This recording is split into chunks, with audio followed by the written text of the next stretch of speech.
This is a dangerous groups that we're dealing with now.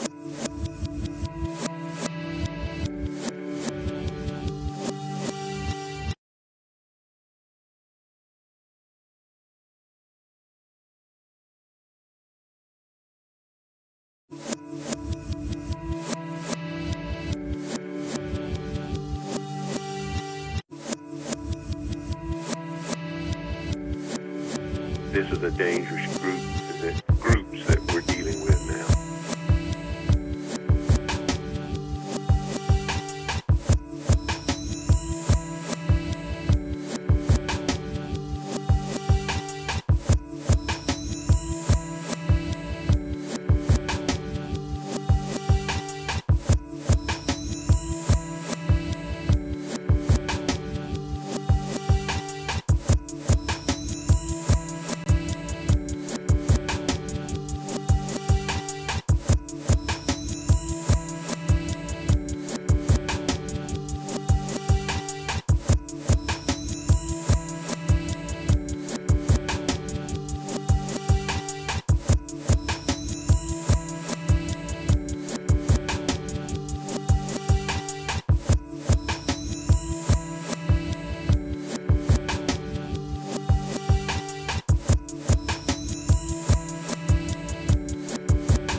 This is a dangerous groups that we're dealing with now.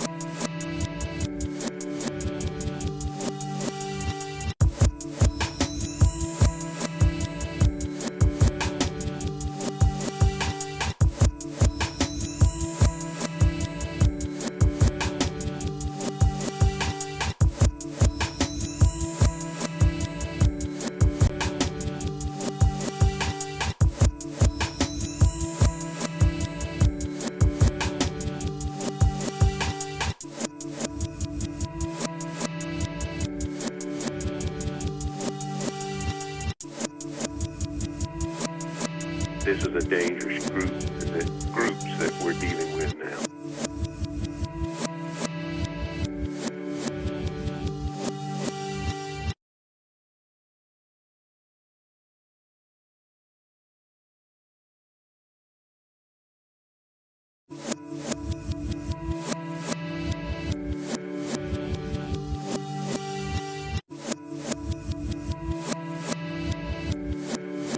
This is a dangerous groups that we're dealing with now.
This is a dangerous groups that we're dealing with now.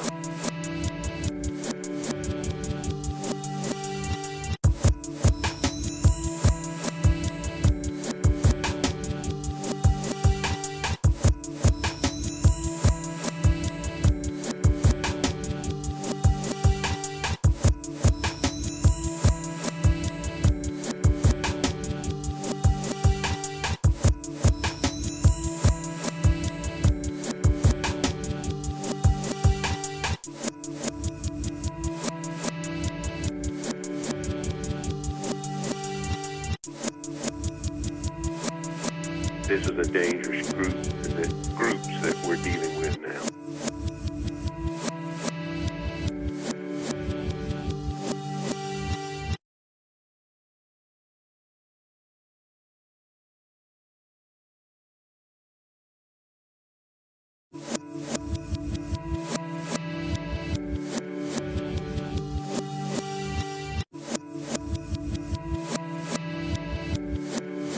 This is a dangerous groups that we're dealing with now.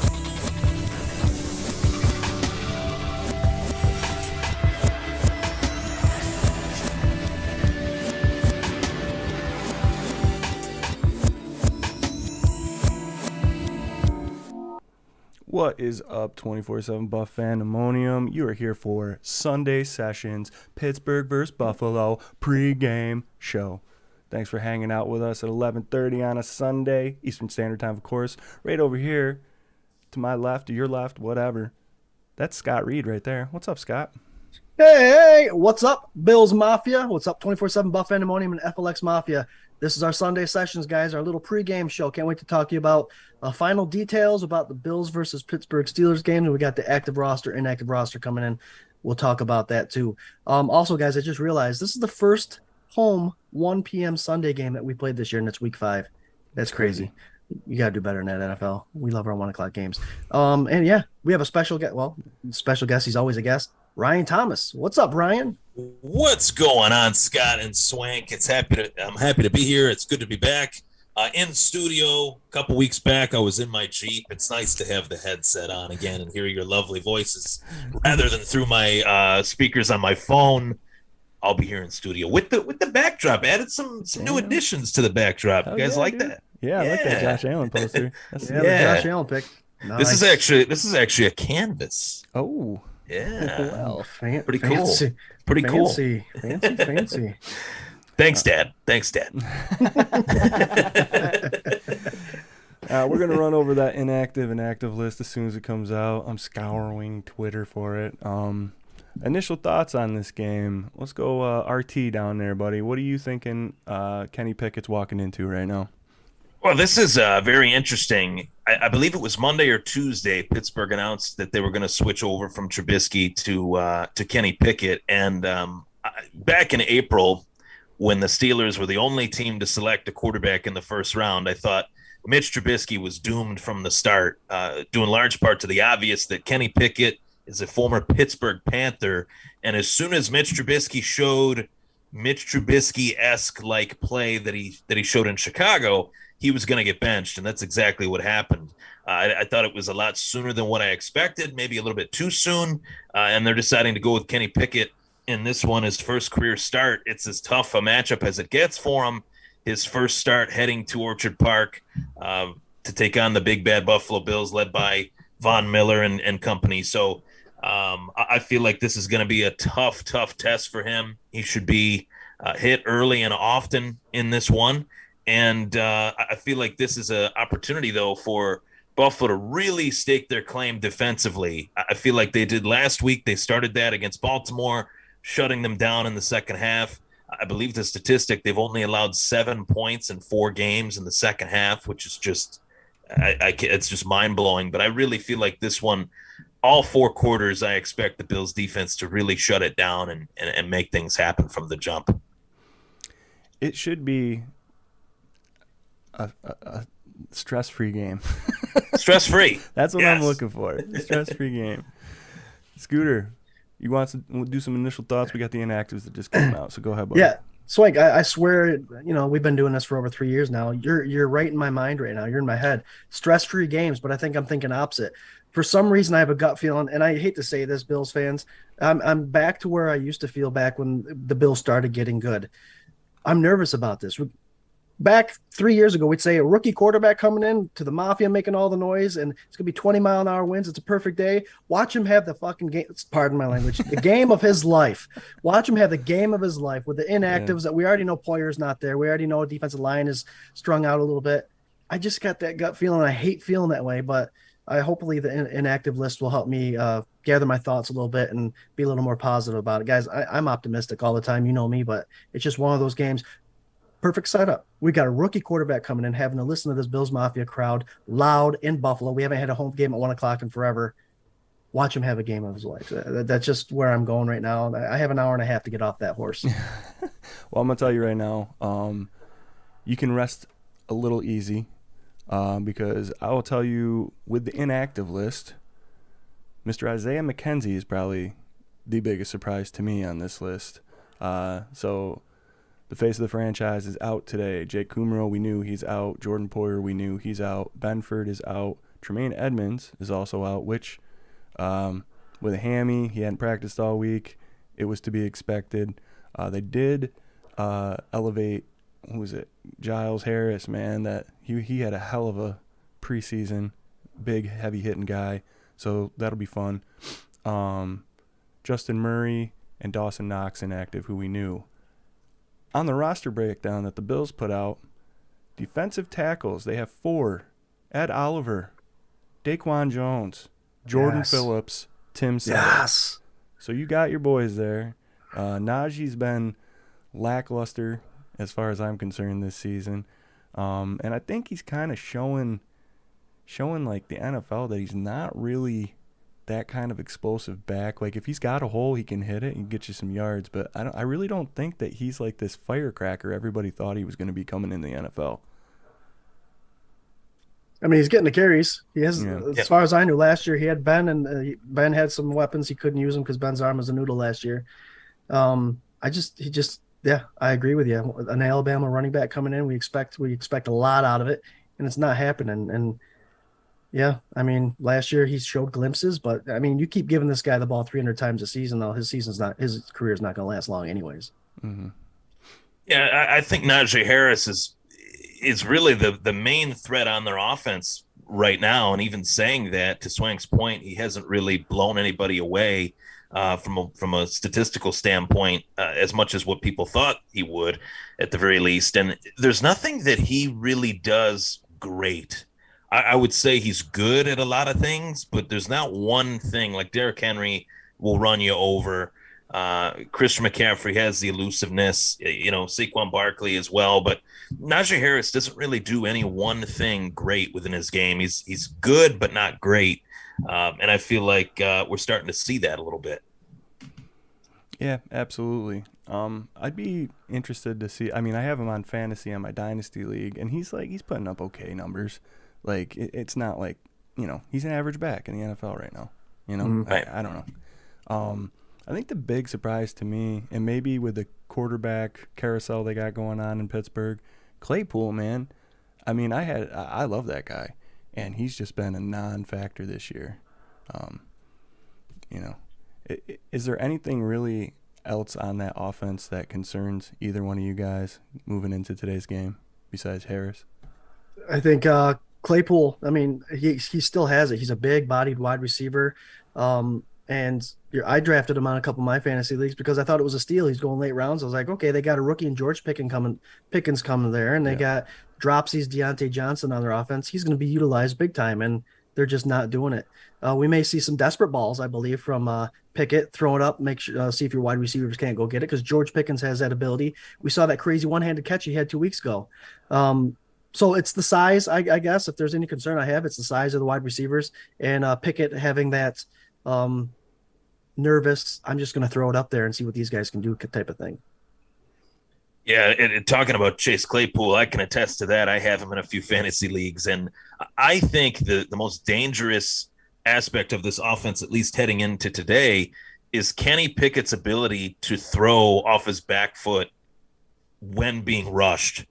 He does have that ability. We saw it last week, even in limited action. I've seen it, in his college years.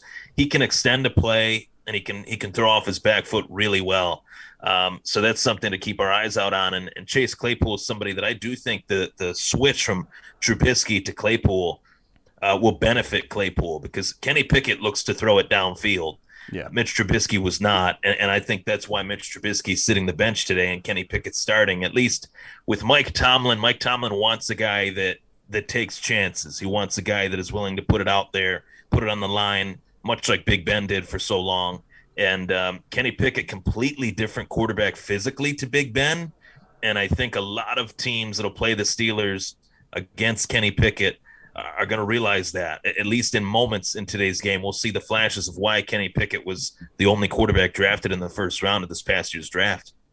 I mean, with the small hands and the 20-mile-an-hour wind and throwing off his back foot against the Buffalo Bills defense, I don't think that's going to be very beneficial to the offense of the Pittsburgh Steelers. Here's my question, you guys. With Tremaine Edmonds being out, which we kind of had a feeling that was going to happen with his hamstring and all that stuff, he's been doubtful and all that. Either it's going to be Tyrell Dodson or our rookie Terrell Bernard. Do you guys see Leslie Frazier picking up the blitz a little more? Because now he doesn't have that 6'6", big wingspan, athletic, can keep up with the tight ends and wide receivers coming across the middle type of linebacker. Do you see them bringing the heat a little bit? McCoy thinks that he's going to blitz. So, yeah. I do. Yeah, I agree with that. Not to cut you off there, Swank. No, to my point about Kenny Pickett, more so his mobility. I mean, Mitch Trubisky is not really known as the most mobile guy. I mean, he can move a little bit, but Kenny Pickett can really move. And he's deceiving. He doesn't look like he's the fastest guy, but he's smart when he tucks it and runs it. And I think Buffalo should dial up the blitz in this one based on Pittsburgh's offensive line is not good. And they needed to make a switch at quarterback to put somebody out there that is able to extend plays in the form of fashion that Pickett can. It gives him a better chance to win just that alone, outside of him stretching the field more than Trubisky. But if you're Buffalo, I think you got to blitz early to rattle the cage of a rookie quarterback. And you're in your home field you're at your home field. Take advantage of that. And that's not just corny football talk. That applies to any matchup, home, away, every single week. Honestly, I would like to see Taron Johnson come off the edge a little bit. If you're going to bring a blitz, bring it from make Pickett have to make the quick read, bring a corner, and make sure that the interior line collapses a little bit. And Taron, I think it's going to be a Taron type of game. I'll play devil's advocate a little bit, man. I think right now you have your front four as healthy as they've been since week 1. Thank goodness. And the pressure that they put out without blitzing one time on that Thursday night opening, do you need to blitz? I think on this show, more than a lot of other shows, we talk about hitting the quarterback and hitting him often and getting him off his game. And if you hit him enough, then he's going to make bad decisions, especially a rookie playing in a hostile environment like Buffalo. But if you can create that pressure with these front four that you've been dying to have healthy and in line, that might do more to help the back end than pulling and blitzing, right? What I don't want to see is, as far as Pickett's concerned, I don't know how he's going to look. Is he going to be poised? If that blitz comes off from Taron Johnson, is he going to know that he's got an open receiver, and is he going to be able to be quick enough to hit him? If they start killing us with slants like that, you know what I mean? Then that's going to be a problem. But man, I don't know. I think this front four can do it. I think you're going to see him on his ass all day, and sure, man. Bring somebody hot off the side and cream them right off the bat. I'm calling right now, I think first play, line of scrimmage on the Steelers side of the ball, they're going to get a little short pass. They're going to try and get him comfortable out there. They want to show the Bills that he is going to throw the ball, so they have to play him honestly instead of just handing it off and treating him like a rubber room rookie. Right. But I think that's interesting. I really think that the front four can probably wreak enough havoc. I mean, if we're worried about the run game, Jordan Phillips has returned. Shaq Lawson is with the Bills, obviously. When they were together in 2018, the Bills had the top 5 rushing defense in the league. So those guys are both there. And like you said, Swank, the pressure that they brought in week 1 with those guys all healthy, it could be pretty devastating for this offensive line. And I think they should just bring with them in a little carrying case a blitz package, just in case they are picking them apart just in case. I'm okay. I don't think you got to show a lot today. We also have to remember on the other side of this, the entire secondary, again, is second-string players. You do have Dane Jackson out there, but you're going to have Hamlin out there. You're going to have Johnson out there. It's going to be Kyer Elam and Dane Jackson. And it's nothing to sneeze at. Those two have been phenomenal this year. And I think the safety pairing has been phenomenal, having to come in and spell Poyer and Hyde. It seems like the Bills are kind of taking that let's get everybody nice and healthy for next week approach. I think Poyer might have been able to go. I think Knox has been nursing a couple ailments too that they were just like, you know what, sit, man. We're 14-point favorites. Like, we'll get some of these guys out. Quentin Morris is getting a lot of balls thrown his way anyway, so let's see what happens with that, right? But I think, like, that secondary, if you're just rushing that front four, that gives you a lot more coverage ability too. So if they can continue to apply that pressure, that might ease up the job of the secondary without having to deplete their unit to create that pressure, right? So I don't know. I think you're just gonna see a lot of front fours, and then they'll sneak somebody in there. I want to see Matt Milano cream him. I think that would be beautiful. Matt Milano's been a stud this year. So, really quick, Steelers inactives are QB Mason Rudolph, Akello Witherspoon, who I'm assuming is a running back, Terrell Edmonds, Tremaine's brother, he is inactive, guard Kendrick Green, wide receiver Gunnar Alzlowski, defensive tackle Isaiah Loudermilk, and linebacker Mark Robinson are their inactives. So there was some speculation that Fitzpatrick might be out. He will be in. We'll see how healthy he is.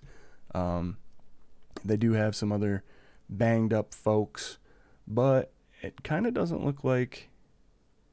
Are we going to see Levi today? Well, Witherspoon, I believe, was the starting left corner, and Edmonds obviously is the starting safety, so they're missing two of their secondaries right off the bat. But I think that does bump Levi Wallace in there. Okay. To be a starter. Yep. Well, let's switch gears, man. Let's talk about this offense. RT, what are we looking for out of this Bills offense today? Start sooner than last week, that's for sure. I would say last week was I haven't seen the Bills offense look that abysmal in terms of just urgency in quite some time, and it's not for lack of trying. I don't think it just Baltimore had a great game plan. I think going back to the drawing board this week, Ken Dorsey probably looked at that film and said, what was I trying to do that wasn't working, and how can I adapt that and make it better, make a better game plan for this week, of course. And I want to see more plays that just set the tone. We don't need to go out there and try to do something big right off the bat. I think sometimes when we do that, it creates this sense of hype that the offense can't really come down from emotionally. I think we noticed that even in week 1 against the Rams, trying to make big plays too early rather than just throwing your offense out there and kind of setting the tone with whether it's the short passing game or the run game, which I still feel like they've had a hard time establishing that in certain weeks, especially last week. Allen was the leading rusher again, and that's a stat that we can smile at and say nobody can do the things that Allen can do, but at the same time, we want to see our running backs get the touches and the running backs lead the team in rushing. We don't want to see the quarterback lead the team in rushing week in, week out. So I just hope to see the offense come out with a set game plan, of course, but one that to start off the game, slow but steady, 5 yards here, 5 yards there, and dink and dunk your way down the field. That's what I expect. And a guy that I'm really high on and someone that I'm expecting to really break out today, Bills Mafia, is Khalil Shakir. Obviously, Isaiah McKenzie is out, as you mentioned on the inactive report. I think the world of this guy. Watching him at training camp, he was one of the guys that really jumped out at me, and Josh Allen seems to really love throwing him the ball. Last week, there was a 2nd and 3 play. Allen survives this scramble. Who does he look for? Number 10, rookie. Rookie doesn't matter. He's ready. He's ready to really play a big role on this offense, and I'm really excited for this game. Well, Josh Allen has a knack to bring the one player that hadn't been on the starting roster into light. He did that with Isaiah McKenzie when he had to spell for Beasley multiple times. So right. he tends to do that. I'm excited for Khalil so much that I have him actually on a couple of my FanDuel rosters. So I'm excited for that. Hot starts, like you said, Ryan. Catch the ball. We had a lot of drops early in the part of that last week's game, and ball security. Obviously, Swank jinxed Singletary last week when he said he's the only running back that hasn't put the ball on the ground. I think ripped the shit out of him. Yep. Yeah. And I partly agree with you, Ryan, when it comes to running. It's not necessarily the yards that I'm worried about. It's the touches. So give our running backs more touches than Allen gets yards rushing. So or yard rush attempts. Yeah, when Allen's leading the team in rush attempts and yards, that's when you're like, we got a problem here. That's not including the scrambles. That's not including the scrambles. That's actual design plays that he's getting more than Devin Singletary. Yes. Yeah, that we've talked about that before. It's like I don't know how they're going to figure this out, but I think they need to make it more of a priority, because what they've tried to do so far hasn't really seemed like they've really been trying. You know what I mean? In terms of figuring that out. So I'm looking forward to seeing who shakes out. James Cook, second round draft choice.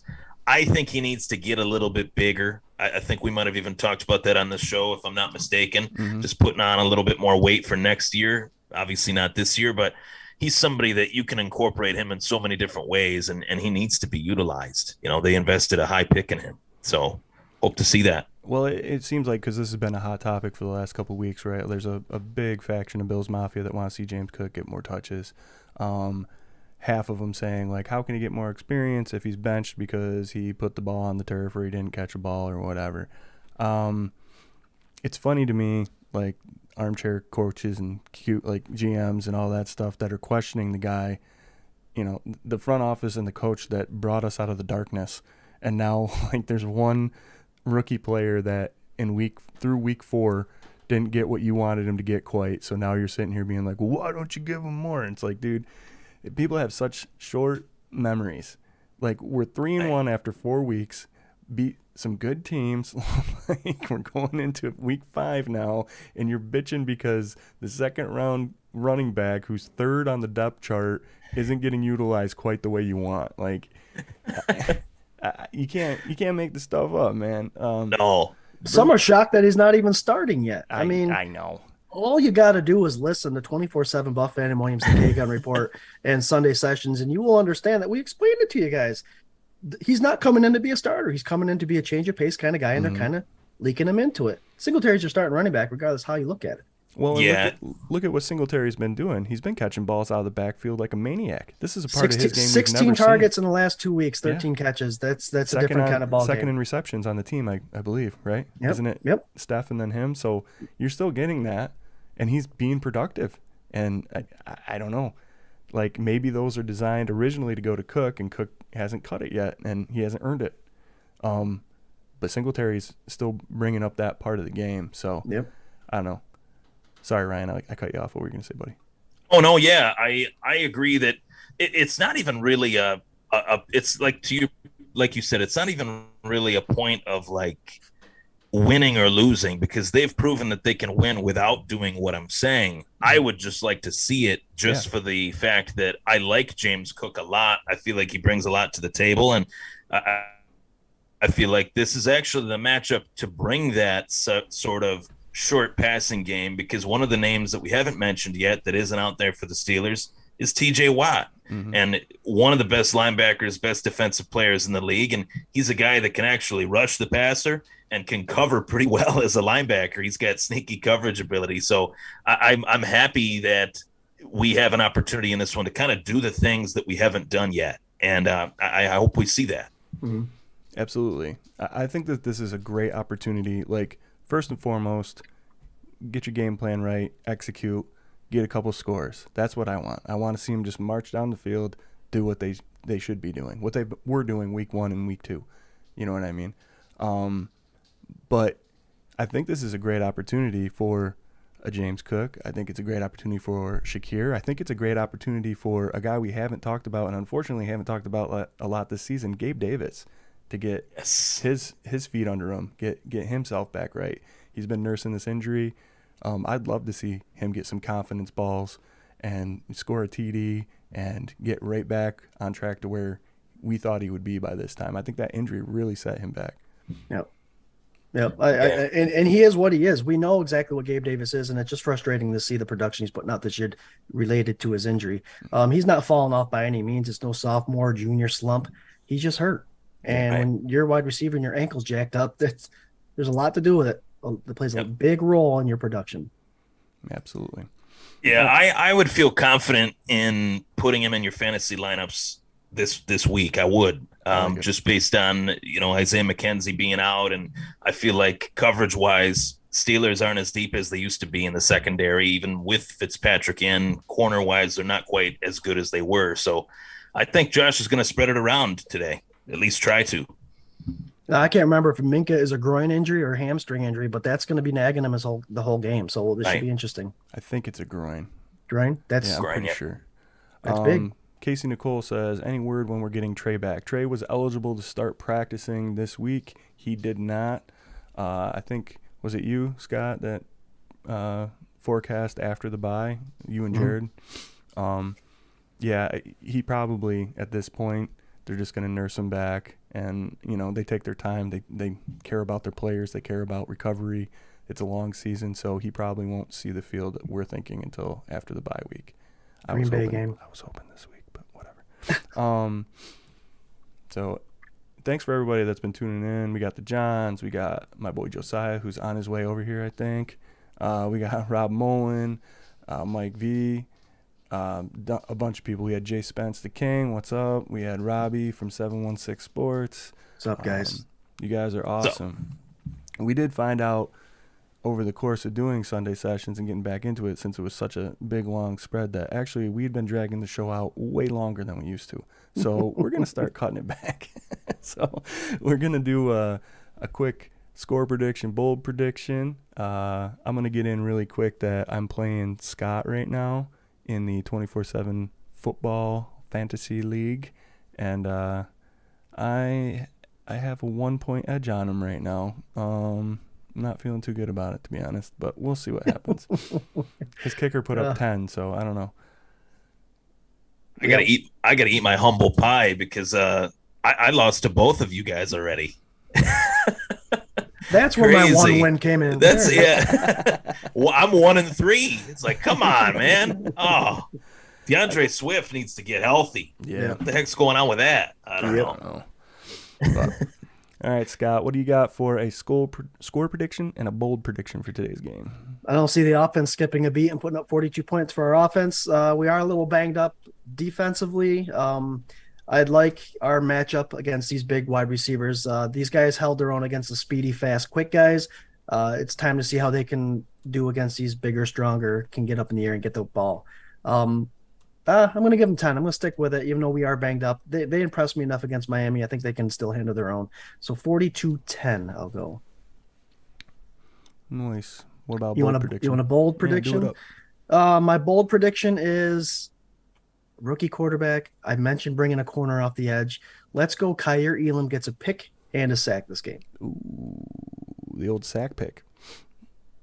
All right, RT, what do you got? I think this game is actually going to be much closer than people think. I think the Bills are going to win it, and I think we won't even bat an eyelash over that in terms of the Bills coasting to a victory, fourth quarter on. The win will be nice and secure, but I see it being 35-24, 35-24, 35-21, somewhere in there. A competitive first half, and Buffalo adjusting in the second, as they've done, it seems like all season long. They're far more of a second-half team thus far than a first-half team. I do think that the Bills' defense is going to take this game over.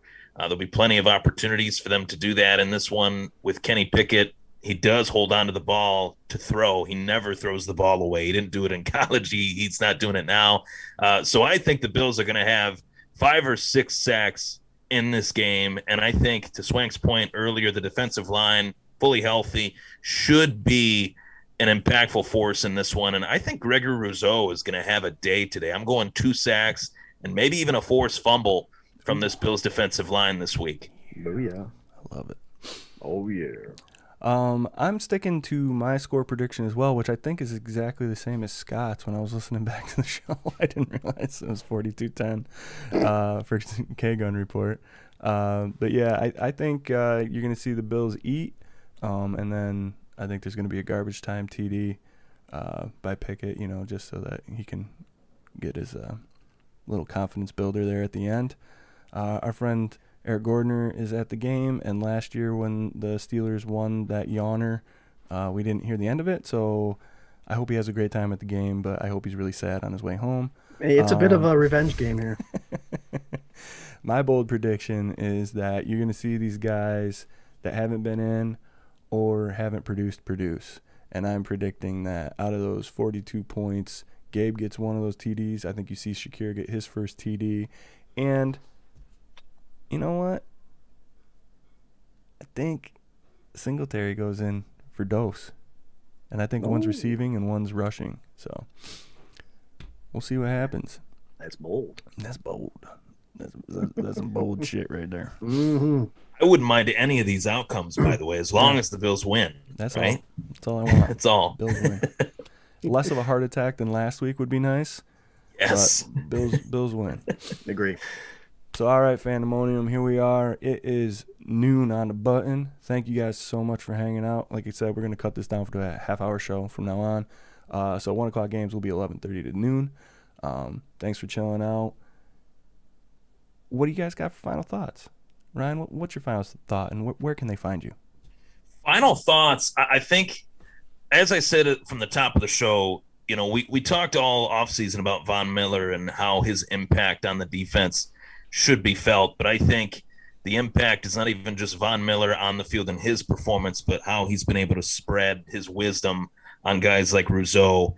And I expect this to be like the beginning of the coming out party of Gregory Rousseau. I think today is the day where he's really going to be looked at by Bills fans as the new, future defensive end pass rusher that has largely avoided the Bills actually since like Marcellus Wiley and Bruce Smith, outside of them signing Mario Williams. So I think Greg Rousseau is really going to start his next level of his career today. And that's my final thought. Where you guys can find me, the Thomas Take Sports Podcast. It's available on Apple Podcasts, Google Podcasts, all audio podcasting platforms, any one of them. You can find it on YouTube and Facebook as well. And follow me on Twitter at Ryan Thomas Take. Greatly appreciate the support. And, of course, guys, thanks for having me on. Always. Love it, Ryan. Scooter Magooter.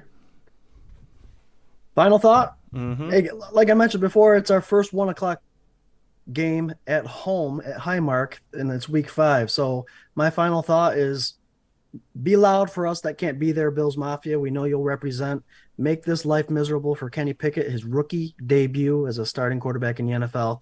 And it's time to help. That noise needs to help out these rookies that are going to be out there on the field. It's going to be Terrell Bernard's first opportunity potentially to get a lot of snaps because Edmonds is out. Obviously, the rookies and Kyer Elam is in there. And our safeties are two, guys that have played against Miami, but they're back out there. It's going to be a tough game for them, but make it easier for them by making all that noise. Represent for those that can't be there. 1 o'clock game, guys. Drink responsibly, and let's come out of this going 4-1 into the Kansas City game next week. Hell yeah. Some nice momentum. Winning these AFC games, that's what we need to do, right? Keep this chain rolling. Really quick. This popped up on my Twitter, and it is an interesting little thing tweeted out by the Pro Football Hall of Fame. With 2 touchdowns, Allen would surpass Pro Football Hall of Famer Peyton Manning for the 4th most combined passing and rushing touchdowns by a player in his first 5 seasons. If he throws 2 today, he's in the books with some nice company. So that's a cool thing to root for and look for. Nice. Guys, man, enjoy this time. Say it every week. It's a great time to be a Bills fan. It'll be a great game. Hang out, have some beers, have some good foods, and go Bills. Go Bills. Indeed. Josh Allen, rewriting the record books. Check out 24/7 Buff Pandemonium's game day thread. That'll be up in about 15-20 minutes. Join the conversation, guys. Go Bills. Go Bills!